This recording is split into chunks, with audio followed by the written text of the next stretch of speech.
마태복음 14장 1절부터 읽겠습니다. 그때 분봉왕 헤롯이 예수의 소문을 듣고 그 신하들에게 이르되 이는 세례 요한이라.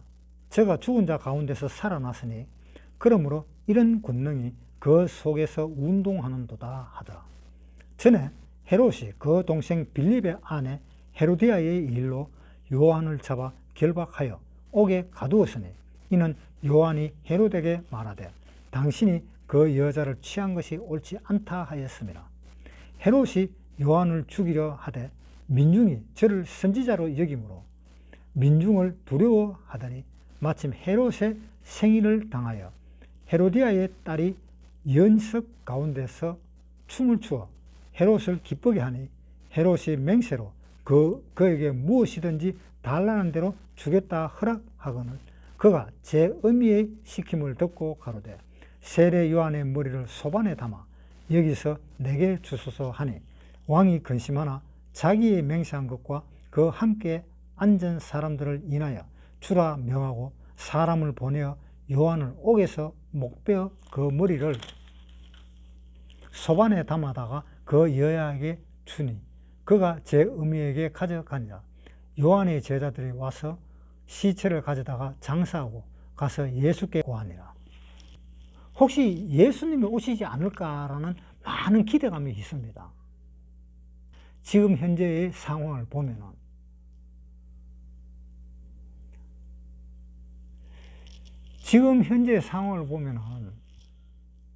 세계가 완전히 하나로 된 것 같아요. 이제는 세계가 일일권도 될 것 같아요. 이제 비행기가 초고속 비행기도 나올 거고. 그러니까 이제 우리는 좀 더 신경을 써서 살아야 될 것입니다. 왜 그런가 하면 한번 보세요. 제가 어릴 때 그랬습니다. 형이 요새 여기까지 공부하고 있거라. 내가 나갔다 와가지고 네 공부했는 거 다 물어볼 거다. 이렇게 이야기했을 때 형이 나갔을 때는 막 놀고 농땡이를 쳐요. 그래가지고 들어올 때쯤 되면은 이제 막 공부를 열심히 하는 겁니다. 그럼 형이 문을 턱 열어보고는 공부하고 있거든. 그러니까 네 오늘 공부 많이 했네? 뭐 이제 이렇게 칭찬도 해주고 합니다. 그런데 형이 나갔다가 중간에 들어와 버릴 수가 있어요. 그 나왔을 때 실컷 논다고 이제 노는데 형이 중간에 딱 들어와 버렸어요. 그 중간에 들어가 놀고 있거든요. 니 내 하락한 거 했어? 자, 그렇게 묻습니다. 그러면 당장 머리 캐이잖아요. 그것처럼 예수님이 오실 때는 더 정신을 바짝 차려야 돼요. 점점 가면 갈수록 예수님 오시는 날짜가 시간이 점점 다 가까워지니까 점점 더 열심히 해야 될 것입니다. 그리고 또 많이 기다려질 것입니다. 지금 현 시대에 구원받는 사람은 정말 예수님이 기다려질 것입니다. 이렇게 마지막을 지금 달리고 있는데 이 사람들이 생각하는 것이 하나님을 향한 생각은 없고 자기만 생각하는 사람들을 보면은 좀 뭔가 좀 안쓰러운 마음이 생깁니다. 누가복음 12장 20절 하나님은 이르시되 어리석은 자여 오늘 밤에 내 영혼을 도로 찾으리니 그러면 내 예비한 것이 네 것이 되겠느냐 하셨으니 자기를 위하여 재물을 쌓아두고 하나님께 대하여 부요치 못한 자가 이와 같으니라. 자기를 위해서 재물을 쌓아두는데 하나님을 위해서는 재물을 쌓지 않는 사람들이 많다, 이런 이야기지요. 하나님이 재물이 없어서 그럴까요? 하나님을 위해서 부여치 못한 자. 그게 무엇입니까? 어떤 한 과부가 2렙돈을 넣었습니다. 뭐라 그랬어요? 하나님의 연복에 돈 넣는 것을 보시고 2렙돈을 넣는 그 여자 보고 말하기를, 너는 모든 사람들보다도 가장 많이 넣었다. 그렇게 이야기했습니다. 그 마음입니다. 어떤 사람은 말을 합니다. 나는 구원도 받고 이 세상에서도 돈도 좀 있고 하니까 내가 원하는 것이 뭐가 있겠느냐? 나는 다 가졌다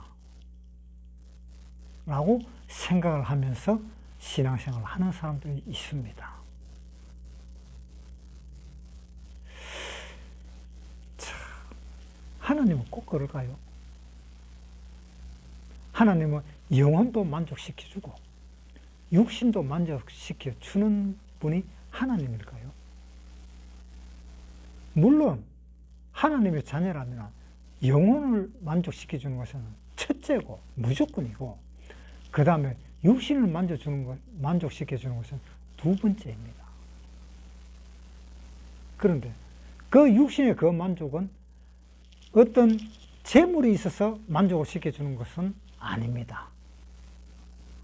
육신의 만족은 재물도 조금은 포함됩니다. 재물도 조금은 포함되지만 재물이 역할을 하는 것은 거의 없습니다. 그러나 이 돈이라는 문제가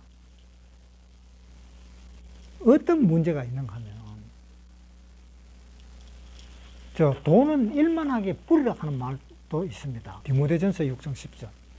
돈을 사랑함이 일만하게 뿌리가 되나니 이것을 사모하는 자들이 미혹을 받아 믿음에서 떠나 많은 근심으로서 자기를 찔렀도다.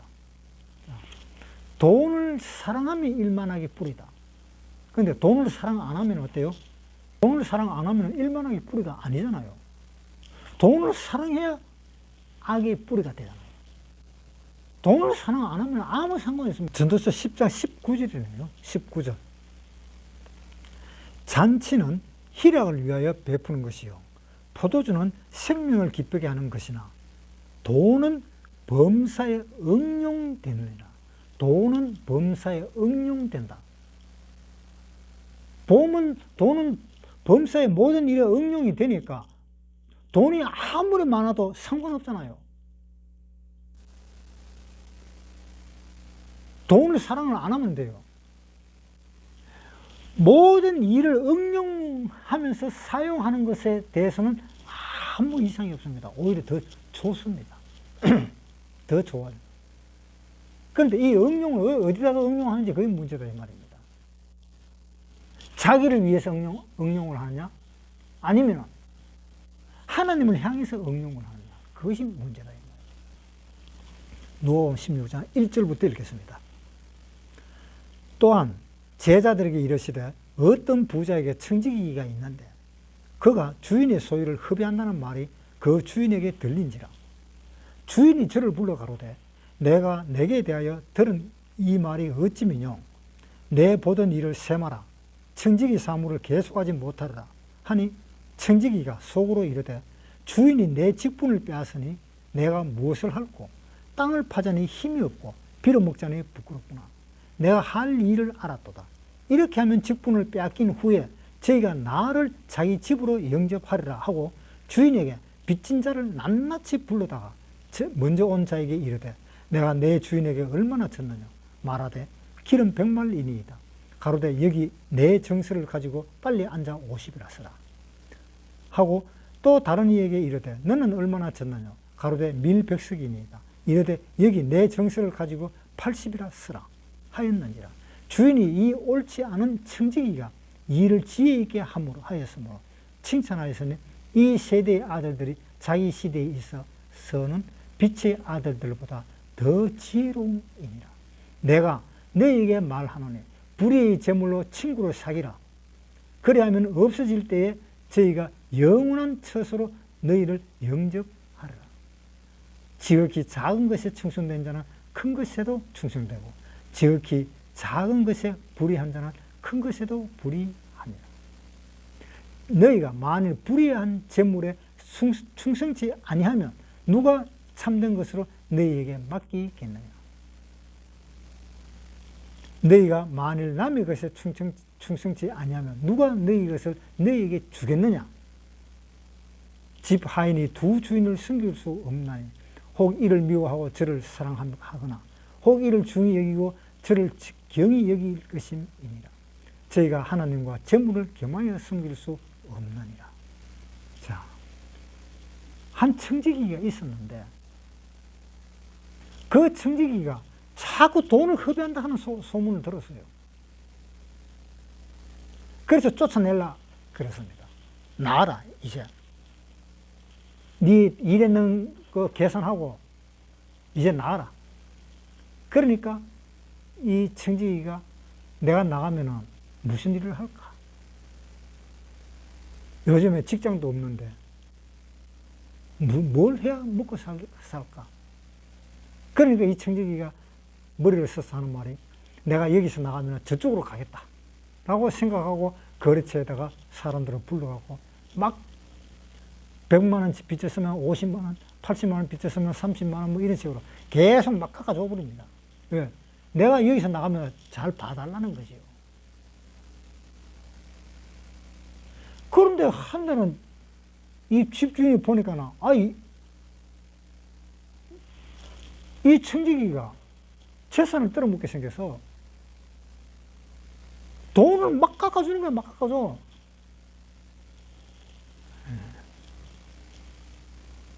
여러분이 사자이라면 그런 청지기를 사용할까요? 그런 청지기를 직원으로 사용하겠습니까?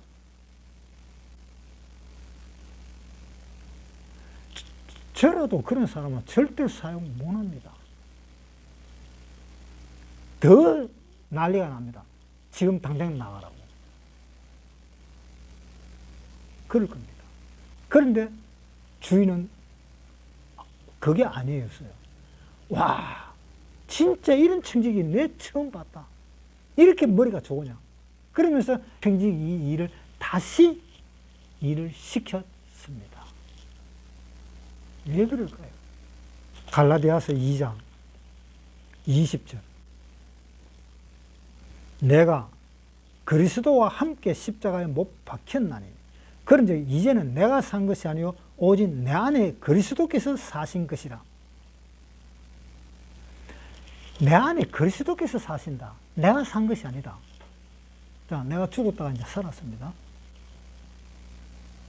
그럼 나는 뭐로 삽니까? 그리스도인으로서 삽니다. 내일은 문윤수로 사는 것이 아닙니다. 내 안에 있는 그리스도인으로서 사는 것입니다. 그래서 나는 그리스도인이 되는 겁니다. 자, 로마서 8장 8절. 육신에 있는 자들은 하나님을 기쁘시게 할 수 없느니라.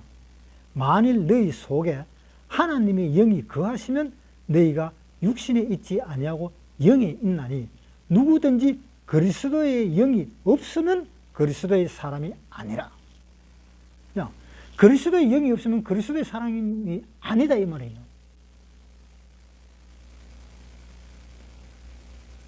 그런데 우리는 그리스도의 영이 있잖아요. 왜? 내가 산 것은 내가 아니요 내 속에 계신 그리스도께서 사신 것이라.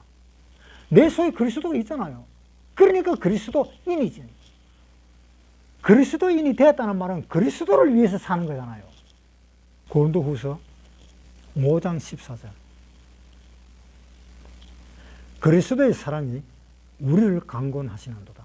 우리가 생각건대 한 사람이 모든 사람을 대신하여 죽으신자 모든 사람이 죽은 것이다. 제가 모든 사람을 대신하여 죽으시는 산자들로 하여금 다시는 저희 자신을 위하여 살지 않고 오직 저희를 대신하여 죽었다가 다시 사신 자를 위하여 살게 하려 하십니다. 다시는 저희 자신을 위해서 살지 않고. 그리스도인은 이것이 특징입니다. 다시는 자기 자신을 위해서 살지 않고 오직 죄를 대신하여 죽었다가 다시 사신 자를 위하여 살게 하라 합니다. 즉 그리스도를 위하여 살게 하려 합니다. 그리스도를 위해서. 고린도전서 10장 31절. 그런즉 너희가 먹든지 마시든지 무엇을 하든지 다 하나님의 영광을 위하여 하라. 그러니까 무엇을 하든지 먹든지 마시든지 무엇을 하든지 간에 다 하나님의 영광을 위해서라. 우리가 먹는 것도 하나님의 영광을 위해서 먹고, 우리가 일하는 것도 하나님의 영광을 위해서 일하고, 모든 일을 하는 것 하나님의 영광을 위해서라. 그것이 그리스도인의 기본 자세입니다.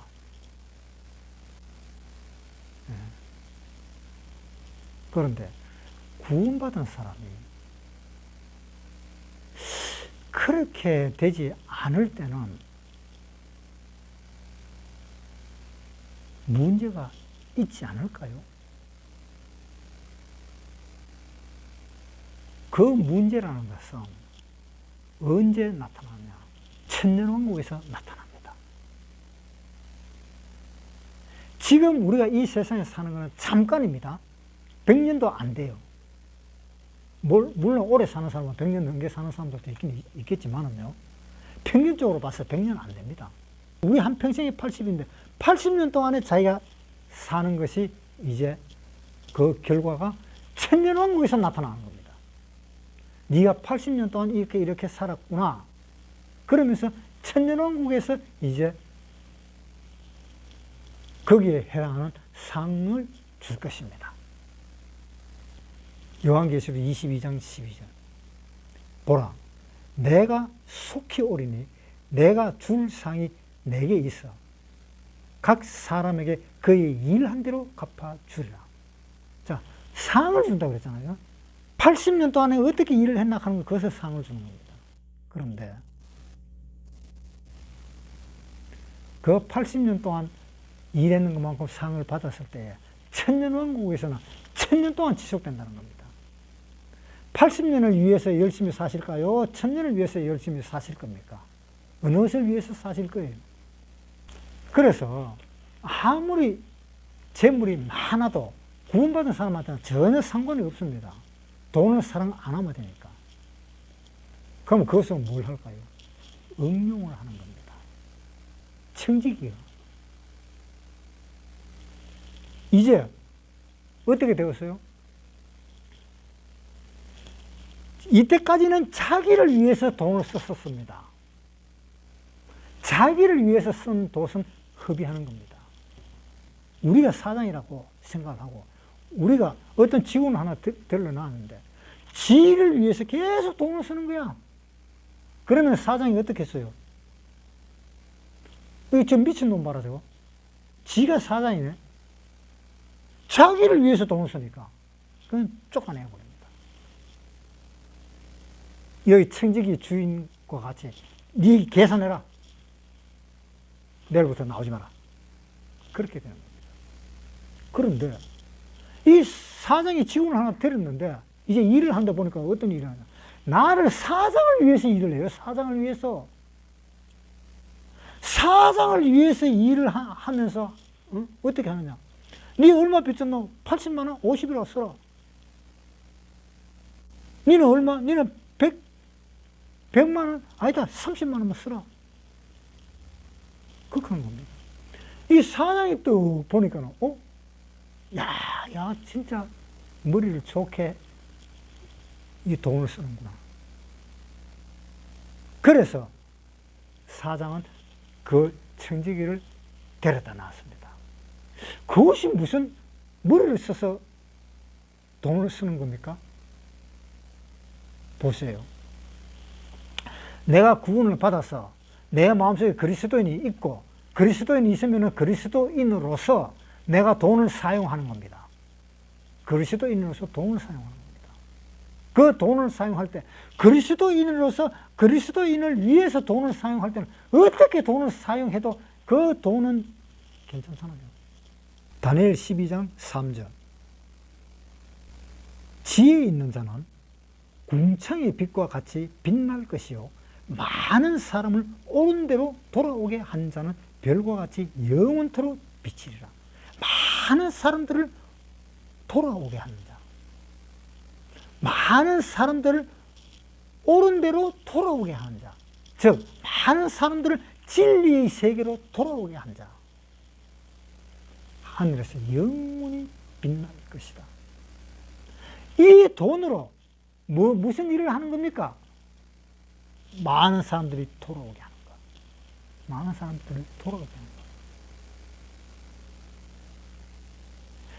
거기에 사용하면은 하나님은 청지기 일을 다시 시킵니다.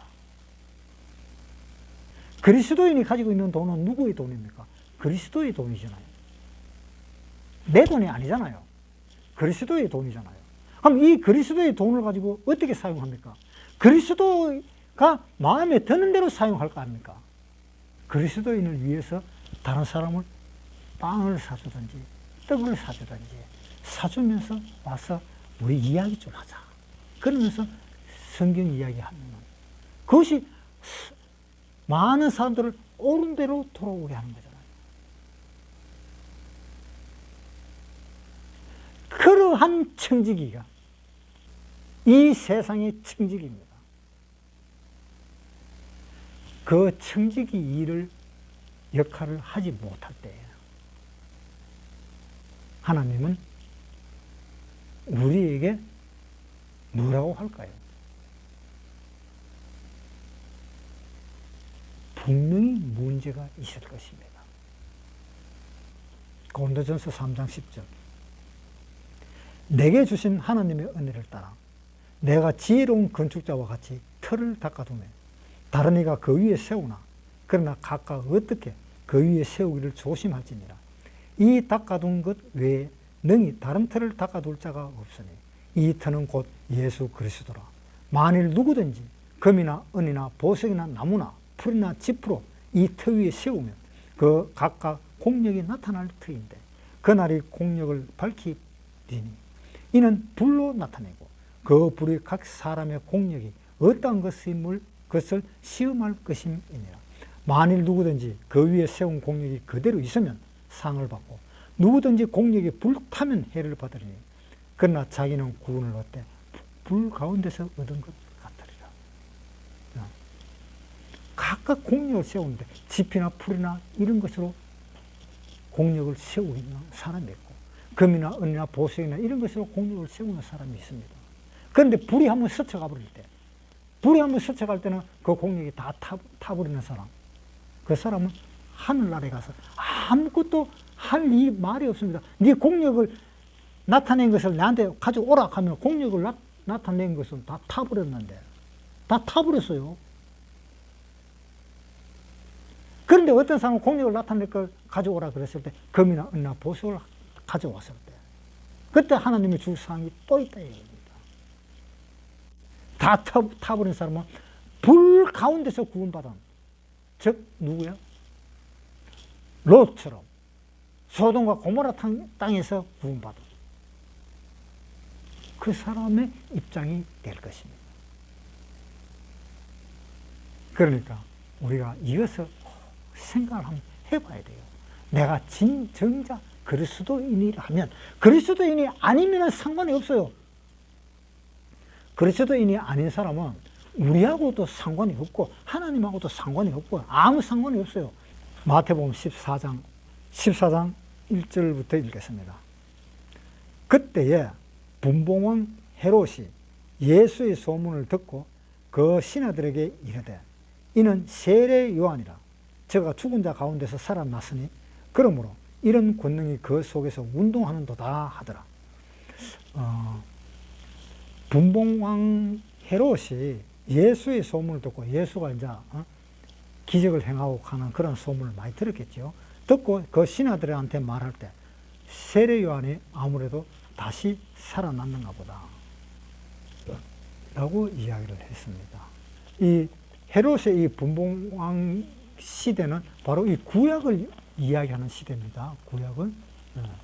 그런데 구약에는 부활이라 하는 것에 대해서 별로 이야기 나온 데가 별로 없습니다. 그것을 부활이라 하는 그 이야기를 들으려면 아주 좀 성경을 알고 또 구원을 받고 하나님의 뜻을 좀 많이 파악을 할 줄 알아야 부활이라 하는 그 부분을 내는데, 구원을 받지 못하고 또 신약이 없고 또 어떠한 그 성경 내용을 잘 이해하지 못하는 그러한 상황에 있는 사람들은 그 부활하는 그 구절을 찾아내기가 힘듭니다. 어떻게 되었든 이 부활하는 내용에 대한 성경 이야기를 한번 볼게요. 다니엘 12장 2절, 땅의 티끌 가운데서 자는 자 중에 많이 깨어 영생을 얻는 자도 있겠고, 여기 부활이잖아요. 수용을 받아 무궁히 부끄러움을 입을 자도 있을 것이며, 자, 잠자다가 깨어나서 부활을 했는데 어떤 사람은 그 영생을 얻는 자가 있고, 어떤 사람은 무궁히 영원히 부끄러움을 받는 사람들도 있다라고 이렇게 이야기를 했습니다. 호세아 6장 2절, 여호와께서 이틀 후에 우리를 살리시며 제3일에 우리를 일으키시리니 우리가 그 앞에서 살리라. 자, 이것도 지금 부활을 이야기하고 있죠. 여호와께서 이틀 후에 우리를 살리고 3일 후에 일으키신다. 이게 부활이잖아요. 그러고 하나님과 함께 계속 살리라. 그 앞에서 영원히 살리라. 이것이 부활입니다. 구약에서도 부활은 이미 이야기를 해놨다라고 우리가 생각할 수 있겠고요. 다시 마태복음 14장 들어가겠습니다. 그때에 분봉왕 헤롯이 예수의 소문을 듣고 그 신하들에게 이르되 이는 세례 요한이 저가 죽은 자 가운데서 살아났으니 그러므로 이런 권능이 그 속에서 운동하는도다 하더라. 세례 요한은 죽였었는데 그 죽은 그 세례 요한이 다시 살아났네? 라고 생각을 했었던 것입니다. 그리고 3절부터 또 읽겠습니다. 헤롯이 그 동생 빌립의 아내 헤로디아의 일로 요한을 잡아 결박하여 옥에 가두었으니 이는 요한이 헤롯에게 말하되 당신이 그 여자를 취한 것이 옳지 않다 하였음이라. 헤롯이 동생의 아내를 빼뜨려 부었어요. 그것을 요한은 이야기했습니다. 지적을 했습니다. 너는 네 동생의 아내를 취하는 것은 절대 옳지 않다 라고 이야기했습니다. 그러면 우리가 한번 생각을 해봅시다. 동생의 아내를 취하는 것이 옳을까 그럴까? 성경에서는 어떻게 이야기하는지. 마태복음 22장 24절, 선생님이여 모세가 일렀으되 사람이 만일 자식이 없이 죽으면 그 동생이 그 아내에게 장가들어 형을 위하여 후사를 세울지니라 하였나이다. 우리 중에 7형제가 있었는데 마치 장가들었다가 죽어 후사가 없으므로 그의 아내를 그 동생에게 끼쳐두고 그 둘째와 셋째로 7가지 그렇게 하다가 최후에 그 여자도 죽었나이다. 그런즉 저희가 다 그를 취하였으니 부활 때에 7 중에 네 아내가 되리이까. 예수께서 대답하여 가라사대 너희가 성경도 하나님의 능력도 알지 못하는 거로 오해하였도다. 부활 때에는 장가도 아니가고 시집도 아니가고 하늘에 있는 천사들과 같으니라. 여기에서 내용을 보면은 7 형제가 있었는데 첫째 형이 부인을 얻었는데 자녀가 없이 죽어버렸어요. 자식이 없이 죽으면은 그 동생이 또 그 형의 아내를 취할 수가 있습니다. 그 둘째도 자식이 없이 죽으면은 셋째가 또 자기 형의 처를 아내로 맞이할 수가 있습니다. 그런데 이 헤롯 왕은 헤로디아를 자기 처로 맞이할 때에 헤로디아는 딸이 있었어요. 자식이 있으면 안 됩니다. 자식이 있으면 결혼이 안 돼요. 그러니까 그것은 죄입니다. 율법에 어긋나는 것입니다.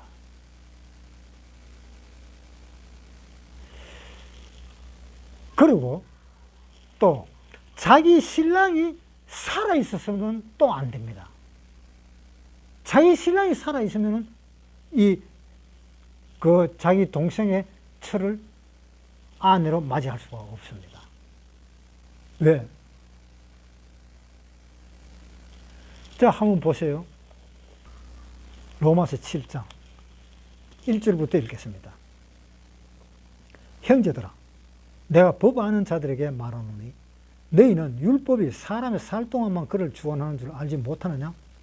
남편 있는 여인이 그 남편 생전에는 법으로 그에게 매인바 되나 만일 그 남편이 죽으면 남편의 법에서 벗어났느니라. 그러므로 만일 그 남편 생전에 다른 남자에게 가면 음부라.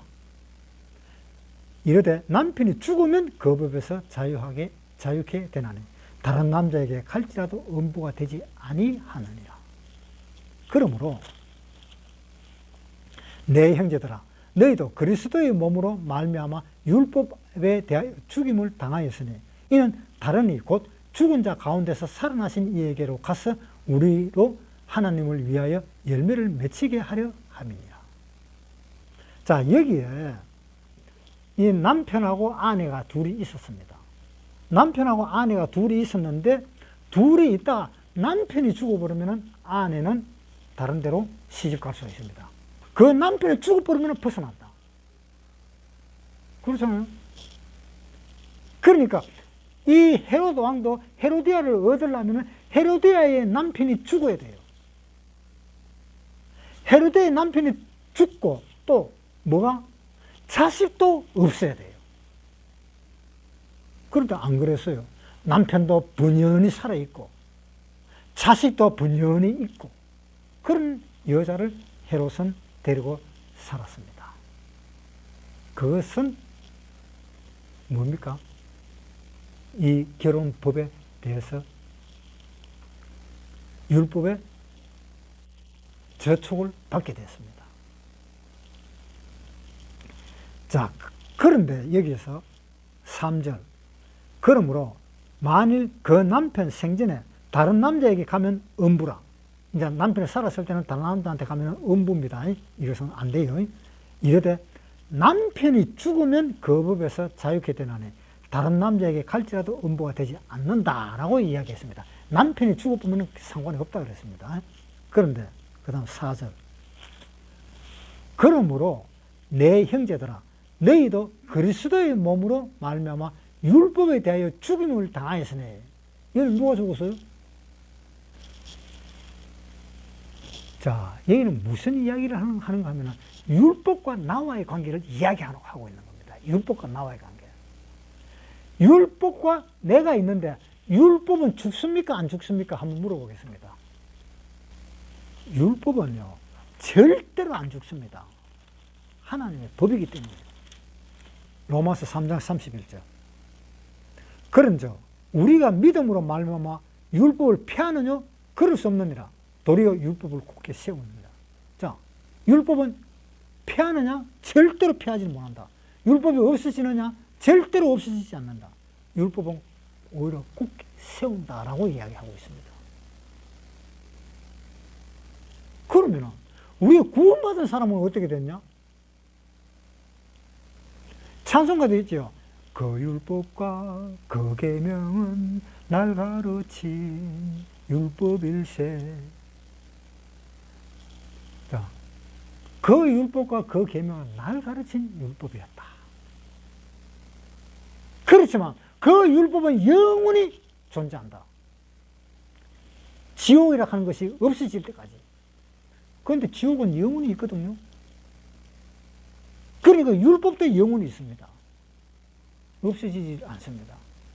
그러면 율법 아래에 있는 사람은 누가 죽어야 될까요? 누가? 사람이 죽어야 되잖아요. 사람이 죽어보면 율법하고 나하고는 아무 상관이 없잖아요. 사람이 죽으면. 자, 히브리서 9장 28절. 이와 같이 그리스도도 많은 사람의 죄를 담당하시려고 단번에 들으신 바 되셨고 구원에 이르기 위하여 죄와 상관없이 자기를 바라는 자들에게 두 번째 나타나요. 죄와 상관없이 자기를 바라는 자들에게 두 번째 나타난다. 율법에 대해서 내가 죽었다가 다시 살아났는데 율법하고 관계가 있어요? 네? 관계없잖아요. 율법은 죽지를 않습니다. 영원히 존재합니다. 율법은. 그런데 율법이 죽지 않으니까 내가 죽는 겁니다. 내가. 율법이 안 죽으니까 내가 죽는 거예요. 내가 죽으면은 죽었다가 다시 살아나면 어떻게 돼요? 율법과 상관이 없잖아요.